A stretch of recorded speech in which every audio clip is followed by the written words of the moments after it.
guys, Rick Goodman from OBrien Real Estate again with this week's edition of the Northern Weekly Property News. Cold and wintry this week as the winter sets in. Let's kick off with the numbers around Melbourne. There were 69 online auction results captured for the week, with 36 either selling on the day before or after auction, leaving 33 to pass in, given a clearance rate this week of around 52% for the week. The number of confirmed private sales for the week should bring some great confidence to the market, with 845 sales, up 184 sales from last week.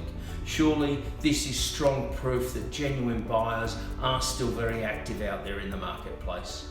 Let's review the week across the OBrien network. We also achieved higher numbers for this week as well, with 65 new sales listings, 64 properties going under offer across our network. We had 45 confirmed sales, with 2 out of 2 auctions selling. The highest sale price across the network being around $1.18 million. For some, it seems hard to digest that property values haven't significantly dropped due to the COVID-19 pandemic, but the main downturn we are seeing is a large drop in property listing volumes. Active property watchers would have seen supply levels are down some 28.7% on the same time last year. And for those that can recall the 2019 May federal election, listing levels back then were down too. Effectively, we're down about 40% on normal listing levels, which ultimately is holding up prices. We will see this trend continuing, I believe. The benefits for people wanting to sell is that now is a great time to do it. We believe that once spring comes later this year, stock levels will increase dramatically as they do most years, and that will then place pressure on pricing resilience. This Friday, when CoreLogic release its April home price data, we believe we'll continue to see evidence of strong buyer demand from first home buyers and upgraders. Talk during the week was once again on stamp duty tax reform, a topic that's long been discussed for the better part of the last 20 years.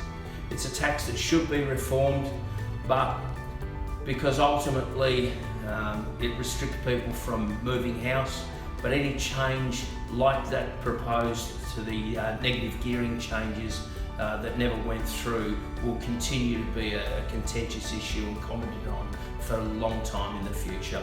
Any changes, of course, will be very difficult for the government to make, as it comprises about 10% of the revenue from the tax that comes in. That's an annual rate of between $6 and $7 billion. Last Thursday, the Victorian Parliament passed the new rental relief package, which provides relief in 2 ways. The first one in rent relief grant for up to $2,000 for those that are eligible under strict conditions, and the second by way of a land tax concession for landlords who will be eligible for a 25% land tax concession, provided they have done a deal with their tenant to reduce the rent during this pandemic situation. The government also announced plans to delay the pending changes to the Residential Tenancies Act. We welcome this decision to hold off the introduction on so many changes to the rental laws until next year. This will allow our already busy property managers to focus on supporting landlords and tenants dealing with the effect of the COVID-19 pandemic. In broader economic news yesterday, the annual rate of inflation was announced, and it rose from 1.8 to 2.2%. That's the strongest pace in over 5.5 years.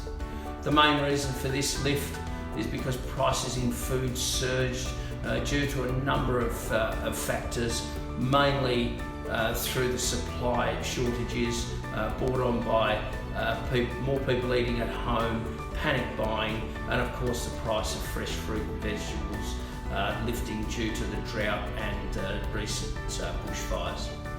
That's about it for this week. Thanks for tuning in again. Until next week, I'm Rick Goodman for OBrien Real Estate, where information is on the house. And don't forget, if you have a question or just need some friendly real estate advice, feel free to give me a call at any time on 0401 436 624. I'm only too happy to help.